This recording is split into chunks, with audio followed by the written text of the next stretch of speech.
don't even know how to bring this one up, because it's not negative, it's good. It's something good to understand.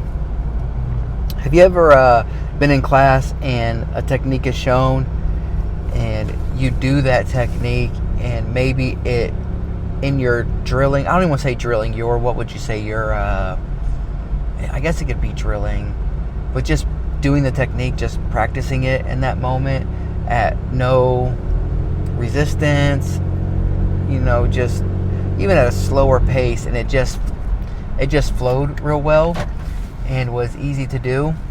And then you get into a real round and you realize that the technique you learned doesn't happen as easily as you possibly thought it did.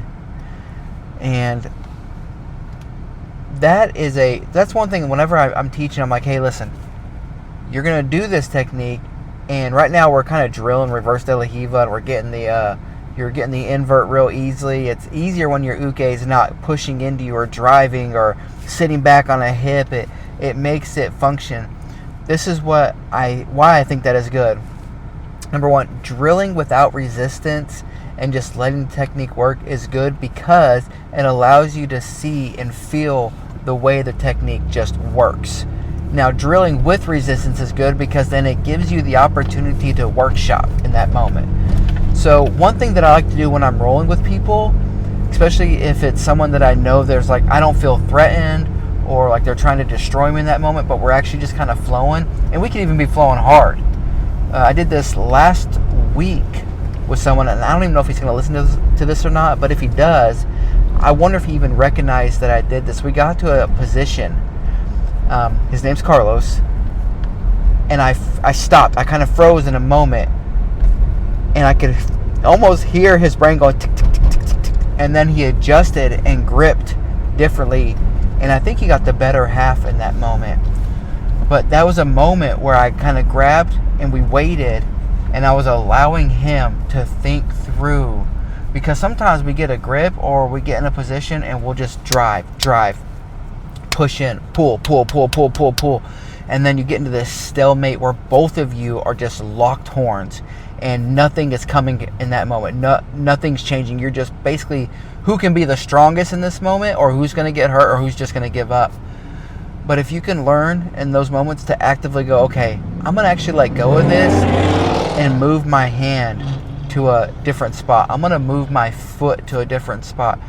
So if you're rolling with somebody that you can do that with, that would be so cool. Like, hey, I'm rolling with you, and I want to learn with drilling. I want to learn drilling with resistance. I want to learn how to think in that moment.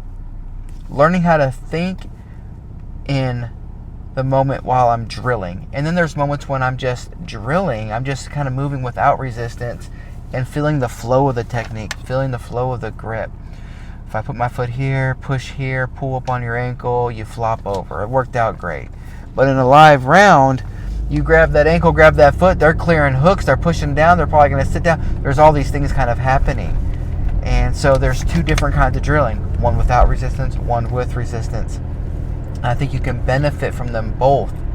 I think it depends on what you want to do in that moment and how you want to learn the technique that you just learned. But don't think that whenever you're taught a technique that it's supposed to happen that exact way. So you see all these, it's like magically set up. When you teach the technique, it's like the perfect setup. Everything is right where I want it when I'm teaching the technique. But usually whenever I'm in the middle of a round, it doesn't always get set up the exact way that I want it set up. Sometimes you got to make it happen. And that was something that I struggled with even when I first started. I was like, dude, like I never see this perfect opportunity. How are you making that happen? Well, exactly. How are you making that happen? I'm making that happen. I'm adjusting myself to cause that perfect setup. So know that. Someone's not going to just come and sit up on your guard or do whatever it is, the exact setup you want, just because it's what you want.